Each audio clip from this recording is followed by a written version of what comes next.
नमस्कार मित्रांनो, अभ्यासवाणी या चॅनलवर तुमचं स्वागत आहे. अभ्यासवाणी रोज अभ्यास रोज प्रगती. परीक्षेच्या 2 दिवस अगोदर बॉम्बे हायकोर्टने अर्जंट नोटीस काढलेलं आहे. कोणकोणत्या ठिकाणचं परीक्षा केंद्र बदललेलं आहे, संपूर्ण माहिती आपण थोडक्यात पाहणार आहोत. आता आपण अर्जंट नोटीस काय आहे ते पाहूया.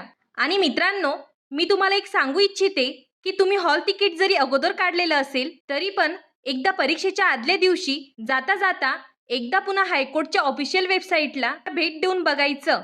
म्हणजे आपल्याला कळतं नक्की आपल्या हॉल तिकीटमध्ये काही चेंज झालाय का, सेंटरमध्ये काही बदल झालेला आहे का.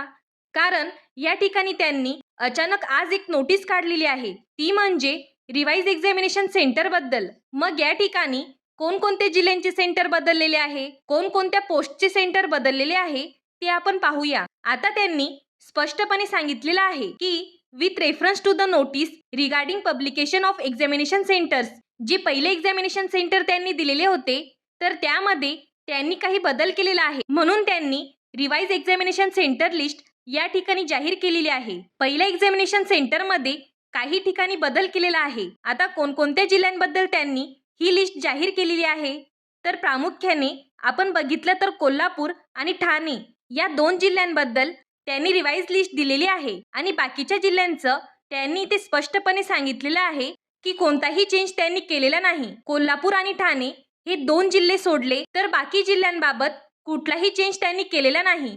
ही अपडेट खूप महत्त्वाची होती आणि ही लिंक जर तुम्हाला हवी असेल तर मी व्हिडिओच्या डिस्क्रिप्शनमध्ये दिलेली आहे, तिथून तुम्ही पाहू शकतात. आता हे कसं चेक करायचं, तर बघा मित्रांनो, वेबसाईटवरती गेल्यानंतर पालघर, ठाणे आणि कोल्हापूर या जिल्ह्यांचे जे सेंटर बदललेले आहे तर या ठिकाणी क्लिक करायचे. म्हणजे तुम्ही या जिल्ह्यातले असाल तर. अदर जिल्ह्यांमधले असाल तर तुमचं या ठिकाणी काहीच चेंज झालेलं नाही. मग बघा, या ठिकाणी क्लिक केल्यावर तुम्हाला तुमच्या नावापुढे दिसून येईल की परीक्षा कोणत्या ठिकाणी आहे, टाइम काय आहे, हे सगळं दिसून येईल. मी तर म्हणेल प्रत्येक जिल्ह्याच्या विद्यार्थ्यांनी परीक्षेला जायच्या अगोदर पुन्हा एकदा हॉल तिकीट पाहायचं.